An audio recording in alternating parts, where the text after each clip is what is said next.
Assalamualaikum warahmatullahi wabarakatuh. Subhanalladzi asra bi 'abdihi lailan. Kula terangno saking mulai asbabun nuzul. Rata-rata ulama itu berpendapat bahwa asal mula Isra itu sebagai hiburan.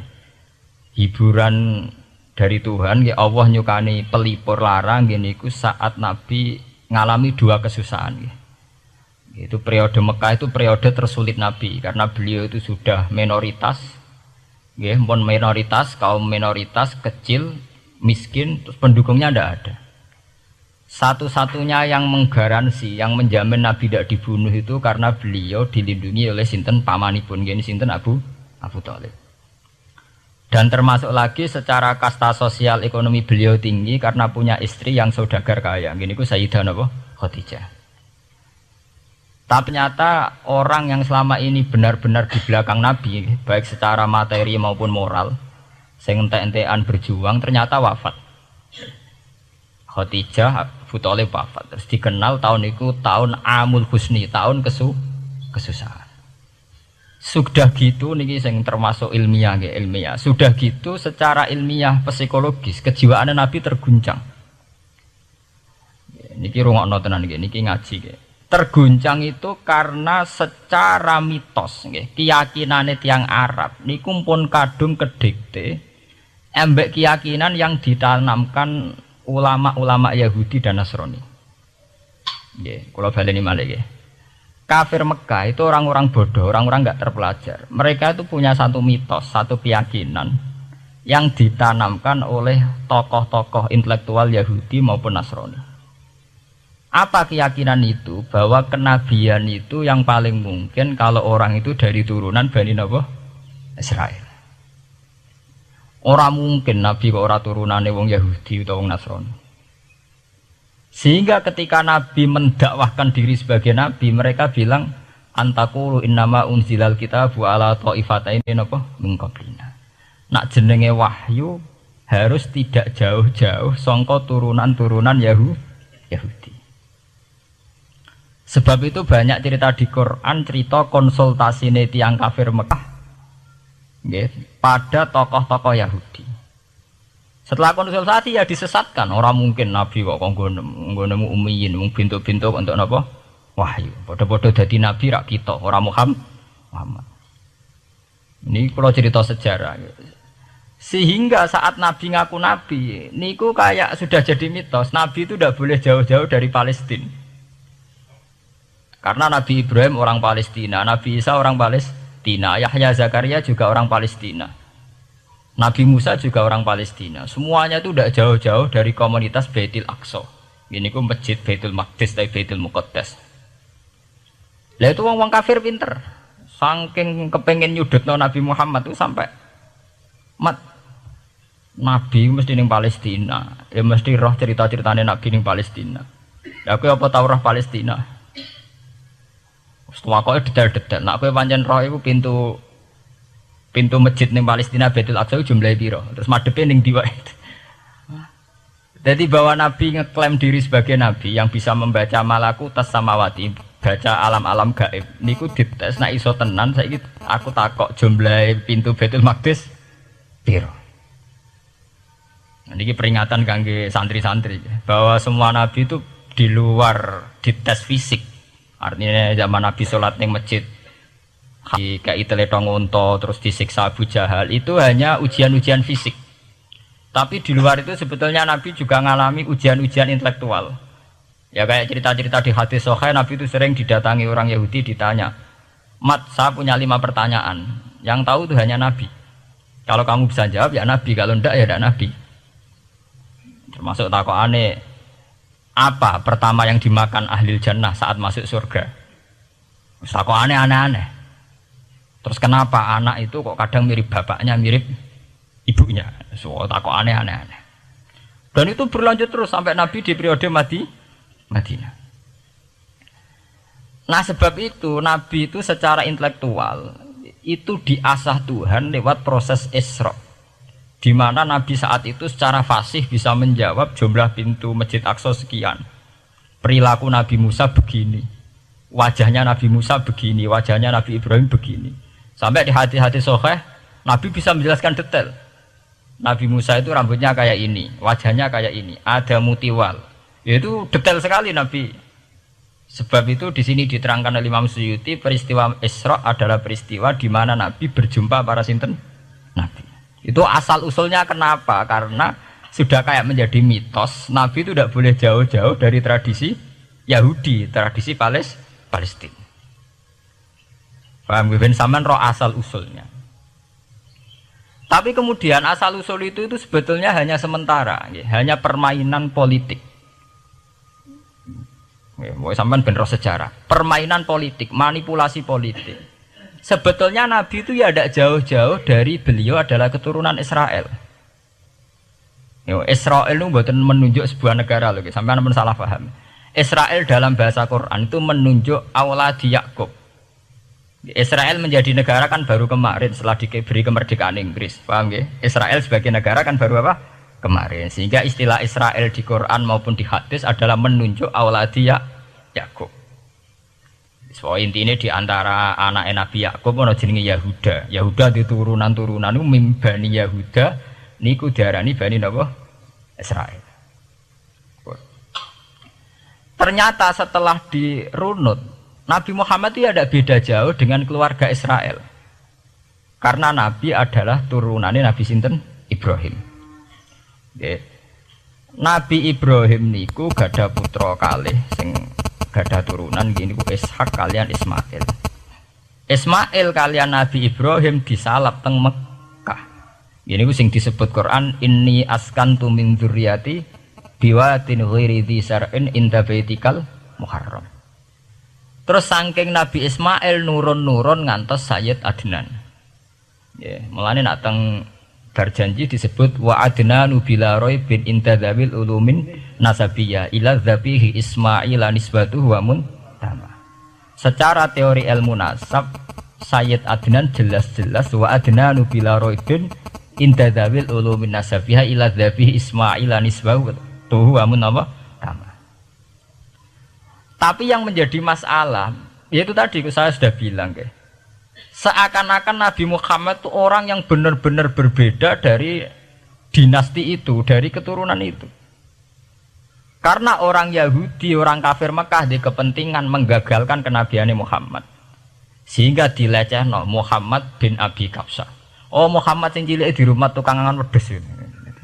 Jadi, gue nak seneng kiai kan. Inna akromakum indawi atqakum. Cek Ben Karlan, cek Karmin pokoknya takwa ya kia. Ya, itu enak lagi gedeng kiai iku kan. Anake Karlan kok kakean tingkah. Lah dhisik wong Mekah ya ngoten niku. Jadi nak muni Muhammad bin Abdullah bin Abdul Muthalib cek terhormat. Mereka adalah orang-orang bangsawan di seputar Quraisy. Nabi itu kastane Quraisy. Jadi kalau Muhammad bin Abdullah bin Abdul Muthalib cek ketok terhormat. Wong kafir pinter nang istilahna ora Muhammad bin Abdullah. Muhammad bin Abi Kabsah, mereka cilik Nabi tahu dirumat, cara kene ya Karlan yang penjara desa. Mulane Nabi tahu angon wedhus, mereka tahu de bapak angkat sing tukang napa? Wedhus. Lah wong Mekah pinter, dididik wong Yahudi. Nek istilahna aja Muhammad bin Abdullah bin Abdul Muthalib, iku cek kekerenan, terlalu napa? Keren. Jadi Muhammad bin Ibnu Abi Kabsah. Di wong nak seneng Pak Harto kan Soeharto jenderal besar. Nek sing gedeng wong kemusuk kan repot. Oh, terus nyebut desa asli ini asal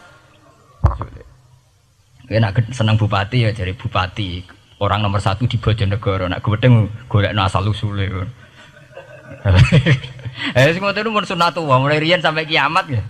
Sunatullah ilati qad khalas napa? Min qabl. Walanta jali sunnatil lain napa? Tabdila. Ya akan begitu. Nah sehingga peristiwa Isra itu satu peristiwa rohani ya. Selain peristiwa rohani nanti akan diwajibkan sholat, juga ada peristiwa intelektual, ada pengajaran intelektual bahwa semua nabi itu harus punya tradisi yang sama, punya karakter yang sama. Jika nabi dalam proses Isra itu dipertemukan dengan Nabi Ibrahim, Nabi Musa, nabi-nabi yang lain. Dan diskusi di situ juga ada diskusi-diskusi. Paham ya? Niki penting ya, penting kalau terangaken karena kalau tanpa tradisi yang berkelanjutan ya, sing disebut tenggene thariqah jenenge as-sanad al-mu'tabar, sanad sing mu'tabar utawi nak tenggene pondok-pondok kitab disebut sanad sing muttasil. ini nanti semua tradisi kenabian akan melenceng. Kalau melenceng itu ngeri. Karena setiap orang dia mesti gada subjektivitas sendiri, punya versinya sendiri. Sehingga semua nabi harus model istilah politik itu punya platform yang sama, punya karakter yang sama, punya model yang apa? Sama. Nah, sebab itu secara intelektual Nabi Muhammad itu dikenalkan oleh karakter para nabi-nabi dulu. Nggak detail. Satu Quran 30 juz. Andai kan sampai hafal Quran. Sampai ngurunut sejarahnya coba. Kita ini kan kadung dibentuk. Artinya kita ini ya alhamdulillah sudah kadung kebentuk, tahu sejarah para nabi. Tapi asal usulnya kita tahu lewat kitab yang namanya Al-Quran. Supaya apa? Nabi Muhammad itu dibimbing bahwa Quran atau ajaran beliau benar-benar musaddiqal lima baina yadeh, benar-benar selaras dengan ajaran sebelumnya. Mulai ajaran yang bersifat samawi sampai hal-hal yang basariyah, yang menyangkut tabiah apa? Basariyah. Kalau contohnya ngeten, misalnya begini. Nabi Muhammad disejarahkan Nabi Ibrahim, beliau punya problem. Problem itu berupa punya bapak atau paman yang tidak Islam. Bahkan nak neng ceritane kiai-kiai desa dari Nabi Ibrahim cilike kon adol patung. Terus didol muni iki patung, ya ora manfaati ra mudarati, mbok tuku ya karepem ora napa karepem. Mbok ono sanate mbok ora, pokoke cerita iku populer. Disejarahkan begitu. Sehingga Nabi Muhammad tahu, oh ternyata yang punya problem ngadepi keluarga itu tidak saya tok. Dulu Nabi Ibrahim juga punya problem ngadepi keluarga. Aku tak lumayan terima paman, Pak Lek, Pak De, Abu Jahal sinten? Abu Lahab. Nabi Ibrahim malah bapaknya. Dah gitu. Setelah itu juga diceritakan tentang Nabi Nuh, Nabi Lut, seorang nabi besar yang punya nasib sial, yaitu istrinya pengkhianat. Mereka jadi kiai di bojo judes itu tidak masalah, mulai terima kiai di bojo judes biasa. Ya itu tadi Nabi Nuh, Nabi Lut itu lebih ngeri ketimbang itu di bojo apa? Bukan kebenaran. Kita kan paling dicoba bojo judes, kan ringan banget. Paling banter macam piring gelas itu murah banget ya. Begitu terus Nabi Musa juga gitu. Diceritakan Nabi Musa, beliau adalah seorang sosok Bani Israel yang temperamental. Ya basariah sekali. Saking temperamentalnya ketika tukaran ya jotos. Karena nak kiai temperamental kadang jotosan ya ono sanate ya Nabi Musa nak tukaran ra cocok napa jotos. Fawakazahu Musa faqada alai. Artinya ya basariah sekali. Cerita ABG ini kubire nggih wonten saat beliau melarikan diri lala ketemu cewek loro. Ya ora wenti se barang Nabi Musa, waduh mari maksiat ae terus kon. Wadek aja mlaku ning ngarepku. Nah kena angin aku roh sikile mari nafsu. Aku nabi kok nafsu barang kan ra pantes. Nah ngono ke mlaku guriku. Ya basariah sekali itu sampai detail. Terus ketika itu terus disuaka politik oleh Nabi Syuaib. Sehingga menjadi tradisi bahwa semua nabi akan mengalami problem dengan kaumnya. Kemudian disuaka politik oleh komunitas yang berbeda, yaitu komunitas Syuaib itu di luar pemerintahan Fir'aun. Sama seperti yang dialami Nabi Muhammad, komunitas Mekah itu menyiksa Nabi, bahkan mengimbargo sinten Nabi. Semua aliran dana, aliran ekonomi, akses dana, akses makanan itu ditutup di Mekah. Sehingga Nabi sampai dahar dedaunan, fisik bil jibali apa Mekah. Tapi beliau diselamatkan oleh sahabat Ansor yang terpisah dari komunitas Ahlu Mekah. Itu mirip ceritanya Nabi Musa yang diselamatkan Nabi Syuaib yang terpisah total dari komunitas Fir'aun. Ini penting kalau ulang temriki sehingga karakter-karakter kenabian itu tidak rubah. Karakternya sama. Sehingga setelah kita mengenali karakter para nabi, kita mudah sekali mengenali nabi palsu. Paham ya? Mulane kalau nabi palsu paling seneng musodek, ketara palsune. Lah sing repot sing ora ketara, mergo jenenge Ahmad. Ahmad Muhammad tak mirip. Mulane nek kowe jeneng supaya ora ngaku nabi jenengno Kartolo. Mergo nek Ahmad bin Gulam rak jenenge Ahmad. Ana terkenal nabi nek ora jenenge Muhammad utawa napa? Ahmad. Mulane Ahmad bin Gulam pas ngaku nabi pengaruhe gede mergo mirip. Mulane kula wingi takoki mahasiswa Jogja, Gus, cara jenengan jeneng Jawa mbek Arab apa iki? Nak trene akeh nabi palsu apik Jawa lah Kartolo. Karena secara kriteria kenabian ndak akan masuk. Nek anak jenenge Kartolo atau Karmin itu ndak akan masuk kriteria wong sing bakal jadi nabi. Lah anak jenenge Ahmad tak mirip-mirip nabi. Oh Ahmad Hulam bin Mirza wani ngaku nabi mergo jenenge Ahmad. Musaddiq ya mergo musaddiqal lima bena ya teh. Lah anak Kartolo, Karmin, Karlan agak ono. Mulane saiki sing jenenge Jawa kudu syukur. Akan terbebas dari mengaku napa? Nabi. Lho syukur kan gak akan salah to. Di barokah sampean jeneng Jawa orang-orang ngaku napa? Nabi. Selamat. Kudu syukur. Paham ya? Ndak apa-apa, itu harus dinikmati. Ya itu tadi ya, karena Nabi itu punya karakter yang sama, punya tradisi yang sama, yang mirip-mirip. Itu kenapa Quran berkali-kali menceritakan sisi-sisi kenabian Nabi di luar Nabi Muhammad. Karena biar karakter Nabi Muhammad terbentuk, ya, terbentuk dengan karakter Nabi sebelumnya. Tidak melenceng. Kemudian itu ditiru oleh ulama kita. Kita punya guru punya guru lagi, punya tradisi yang sama. Nak mulang kudu istiqomah, santri loro lah kudu diulang. Nah, sedati kiai aja mripat ijo nak roh dhuwit. Wis pokoke dilatih. Nah, tapi dari kiai saiki orang mripat ijo, mripat abang. Mergo dhuwit saiki abang. Dhisik dhuwit paling gedhe rak 50.000 iku rak ijo. Lah saiki 100.000 abang. Dadi saiki nak nasihati nak roh dhuwit aja mripate abang. Mergo ijo wis gak akeh saiki. Paham napa? Kena akal-akalan ngoten jan repot. Tugare kula di santri dablek, nek di bojo aja moro tangan. Kula mboten moro tangan, kula saduk, moro sikil. Kena anekdot ngono rusak. Adu-adu ning bojone. Bojone loro, bareng bojone nguwak. Kowe jare rabi Pak ning jaba, bojom jare loro fitnah, Dik. Sing bener telu. Ayo kan repot. Ketemu cangkem elek rusak kabeh. Fitnah udah nak loro. Sing bener apa? Telu. Lah sakniki mun politik ngoten enggak, saya sebagai pejabat tidak pernah mengkorupsi 1 sen pun uang rakyat. Wong edan tapi korupsi ya sak sen. Wong ra waras tapi korupsi napa? Sak sen.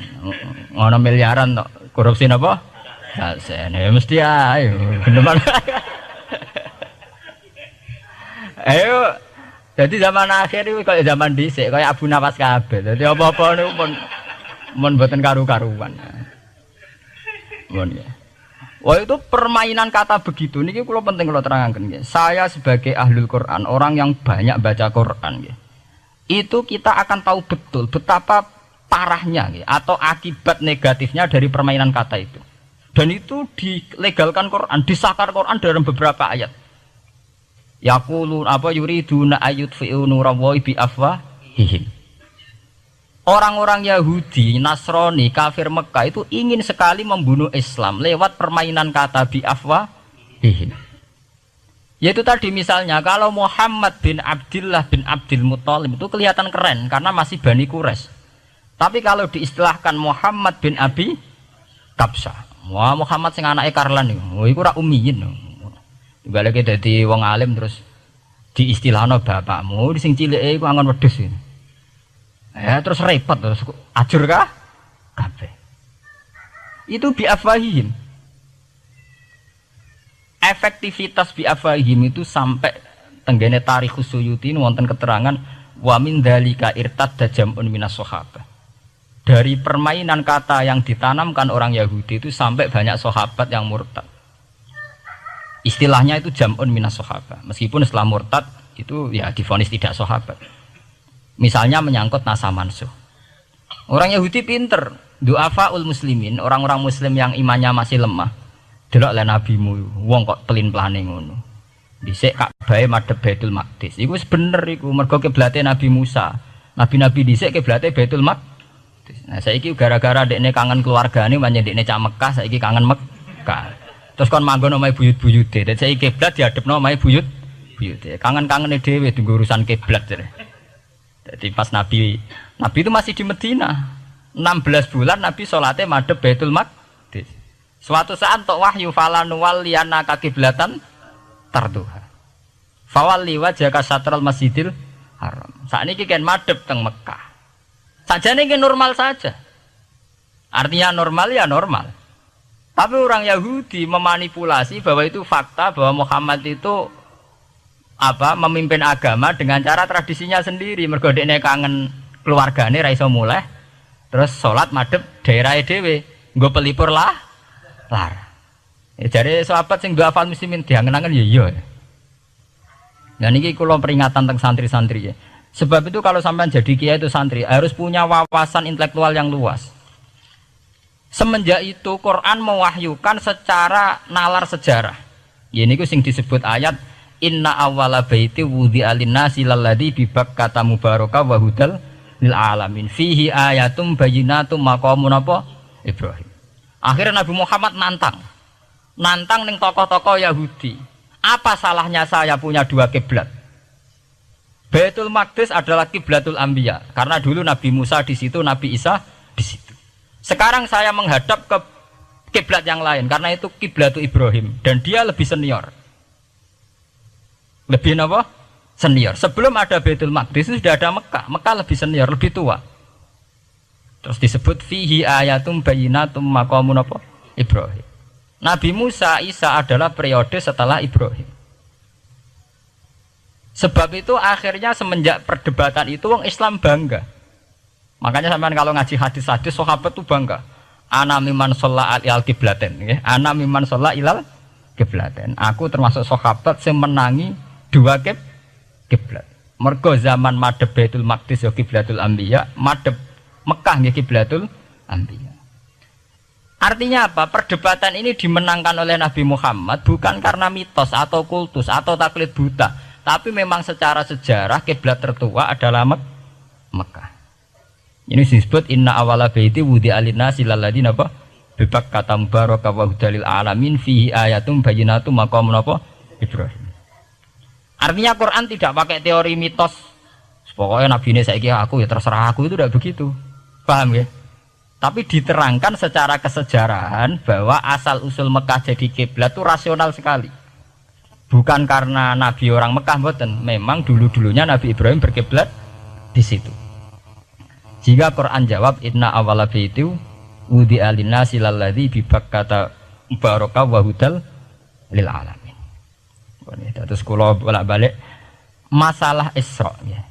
Niku masalah-masalah yang selain pelipur lara itu ada petualangan intelektual, petualangan ilmiah, di mana Nabi Muhammad diperkenalkan oleh Allah, ya, diperkenalkan watak para nabi, pilihan hidup para nabi, bahkan tradisi-tradisi para nabi. Sehingga mangke teng hadis sahih wonten keterangan saat Nabi nyancang atau menambatkan khimar atau buruk itu ya di batu yang dulu dipakai para nabi untuk nyancang nopo khimar. Jadi tradisi itu dimulai dari barang-barang sepele. Carane nyancang buruk we nabi mirip sama dengan nabi-nabi yang apa dulu. Terus memulainya Mi'raj juga sama dengan nabi-nabi dulu. Bon niku sing secara ilmiah tarikhiyah. Saat ini sing menyangkut akidah firqah fil Islam. Nah niki kula terangno. Menurut ahli sunnah, orang yang mengingkari Isra itu kafir. Ya kafir, karena dzukira fil Quran. Isra itu dzukira fil Quran.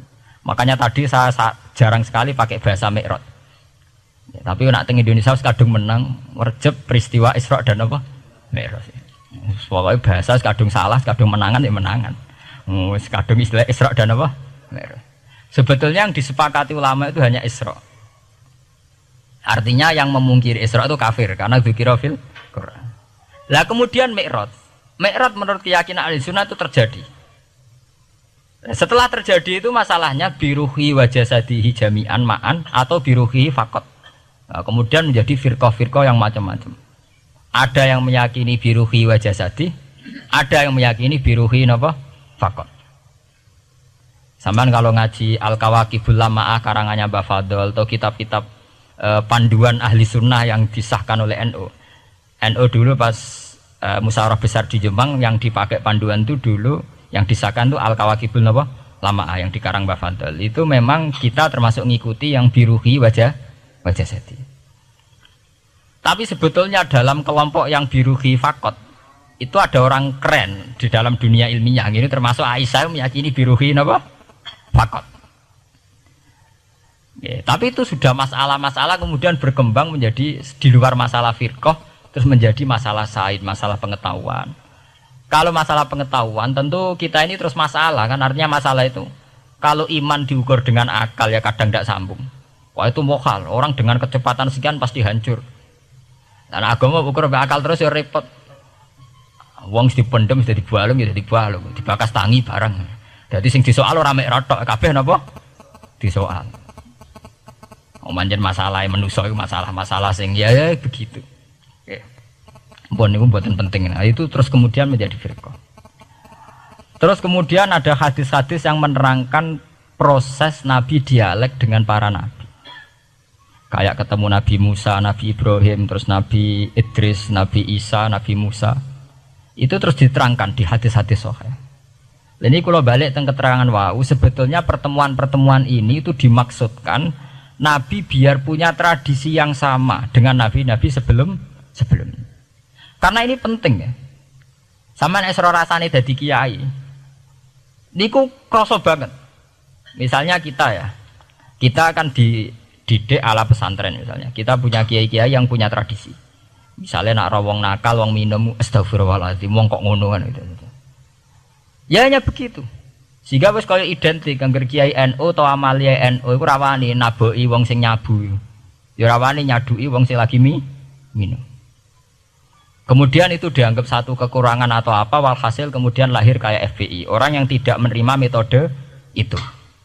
Tapi sudah kayak ada janjian tuh begitu. Kiai paling anti kemungkaran lah itu. Masa kiai paling kerengo sapa mbok terkenal kerengo. Mereka tidak punya catatan repot bahwa mereka pernah jotosi wong minum. Masih sing sering jotosi santri lah itu tetep ora tau ono terkenal jotosi napa? Wong sing mabuk, wong sing minum. Itu sudah kayak tradisi. Dulu zaman Basim Asari Jombang terkenal ijo be abang, sing wabang ya abangan tenan. Sing ijo.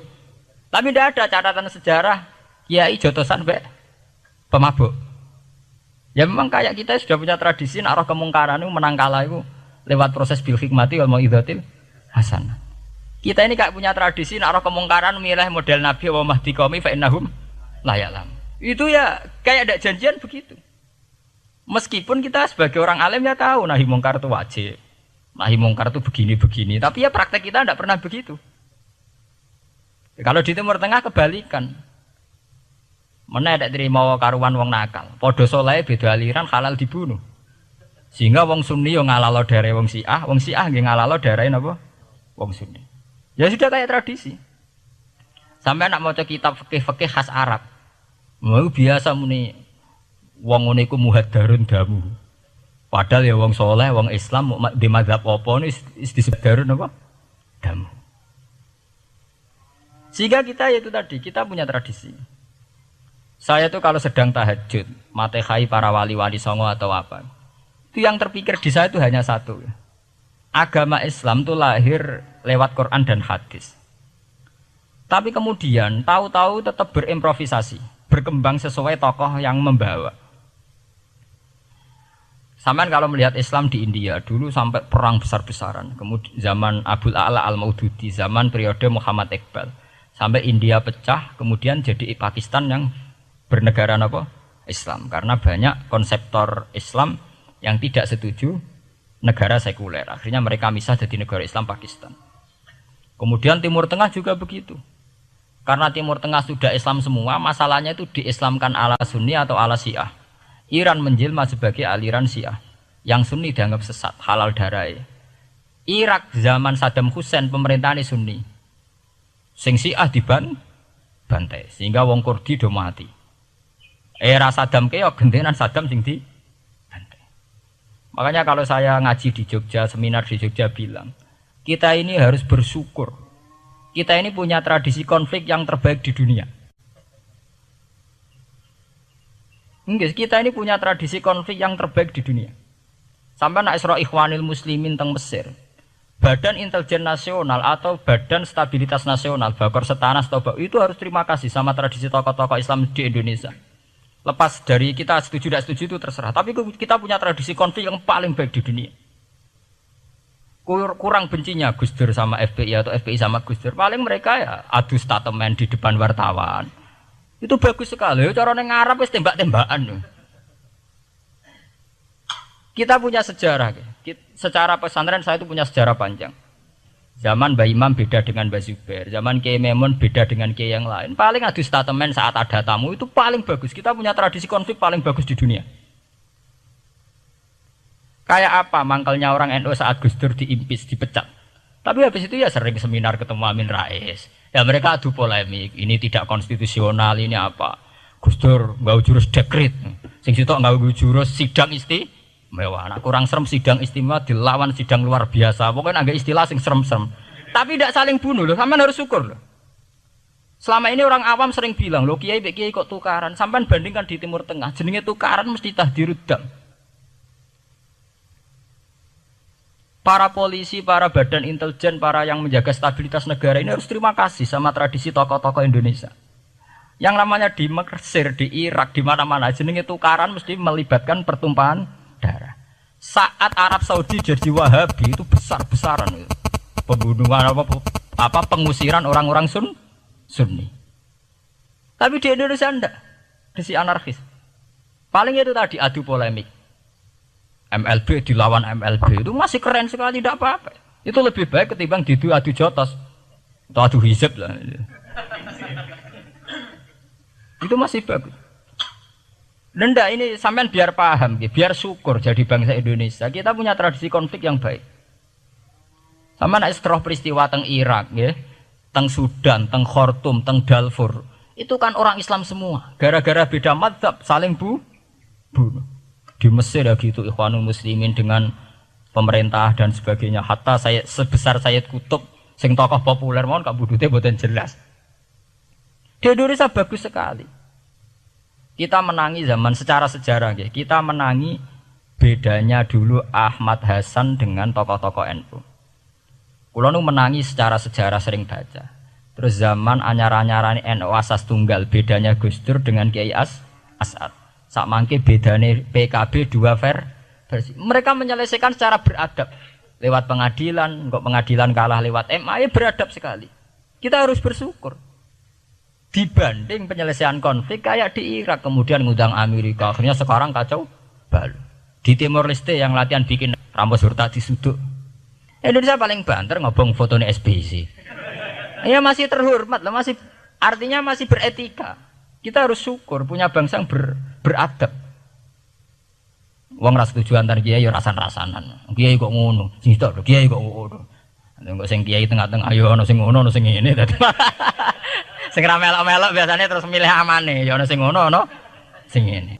Jadi artinya kita yang baik. Saya itu berkali-kali ngaji. Sampean kalau sering baca Quran dan menghayati, artinya ora maca Quran pelang-pelang ora karepe, menghayati. Saya itu sekarang sesadar-sadarnya, saya masih belajar. Ini jamaah sini harus tahu. Saya hingga detik ini masih belajar. Entah itu lewat belajar baca Jalalain atau belajar merenung maupun belajar lewat yang lain. Quran itu dulu ya sering nyebut begitu itu saya tidak paham. Sekarang itu saya paham, tambah paham. Misalnya di juz 4 ada istilah ikhwanan. Orang mukmin disuruh ingat peristiwa-peristiwa yang dulu saling kuntum a'daan fa'allafa baina qulubikum fa asbahtum bi ni'matihi napa ikhwanan. Dulu kamu bermusuh-musuhan yaitu antara kelompok Aus dan Khazraj. Gara-gara barokatul Islam sekarang kamu menjadi ikhwana. Menjadi bersaudara. Sampean kalau melihat TV merunut konflik di Irak, sering ada bom bunuh diri, itu kan ada asal usulnya. Memang sekarang orang menimpakan kesalahan itu pada pasukan multinasional yang dipimpin Amerika dan Inggris. Tapi sebetulnya ada usul-usulnya. Sampai Amerika bisa masuk karena orang Irak tidak ikhwanan. Tidak apa? Yaitu ada Syiah, ada Sunni, mereka saling menikam, saling bunuh. Sehingga karena ada ikhwanan ini pihak ketiga masuk, yaitu tentara multinasional. Makanya saat di Jogja ditanya, cara jenengan sebuti menyangkut Ahmadiyah, menyangkut konflik di Jakarta, saya bilang, sekarang setiap orang bikin from apa forum, yaitu baik, kalau niatnya baik-baik. Tapi andaikan saya ditanya Tuhan nanti, hak kowe iku kelompok apa? Pokoknya anggar NU atau Muhammadiyah ajak mayoritas, kamu milih salah sitok itu. Bukan karena saya oportunis milih yang besar, itu lebih baik, lebih maslahat. Karena kalau setiap orang merasa benar bikin kelompok sendiri akan menjadi kelompok banyak. Dan saat menjadi kelompok banyak, tentu konflik lebih tidak terpola. Tidak apa? Terpola. Umpama Hasim tukaran mbek Den Samsudin itu terpola. Tapi nek angger wong ngrasa duwe ketua dhewe tidak terpola. Bagaimanapun ikhwanan harus disyukuri. Nggih, dalam kondisi berteman. Sebab itu Nabi sering ngendikan ilzamu jamaahirul muslimin wa man sadza sadzafin. Mbok kamu itu ikut kelompok mayoritas saja. Jamaahirul muslimin cara bahasa netralnya mbok ya kamu itu ikut kelompok mayoritas saja. Karena kalau orang merasa benar kemudian bikin kelompok sendiri itu tidak ada selesainya. Lah akulah cara nuruti GR sebagai kelompok dhewe. Wong aku ya di umat, di pengaruh sing nyucup wis akeh. Tapi kalau semua orang merasa begitu kan repot. Mursid di kelompok dhewe, tukang toreko di kelompok dhewe, tukang ngaji di kelompok dhewe. Modal kitab pirang-pirang sesuk ana jamaah Jalalain, jamaah Muin, jamaah Fathul Wahab. Sing ora iso ngaji jamaah tahlil, jamaah istighosah. Ora ono bar itu.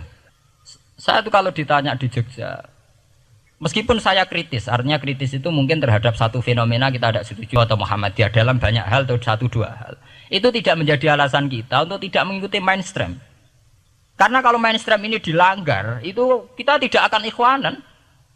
Dan akibat negatif dari tidak ikhwanan adalah kayak kasus Irak.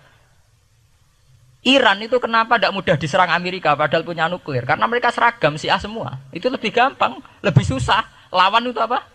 Susah. Arab Saudi juga mudah diadu karena karuan seragam Wahabi semua. Kita tidak bicara itu ya akidah. Mungkin kamu bisa debat Wahabi itu benar apa enggak. Tapi karena relatif aman, nggak diacak. Indonesia juga gitu. Kenapa tidak banyak konflik? Karena orang itu Islamnya kalau udah NU ya Muhammadiyah. Buat cocok cocok, boleh milih. Itu lebih mudah. Ketimbang ada faksi-faksi baru, kemudian stabilitas menjadi tambah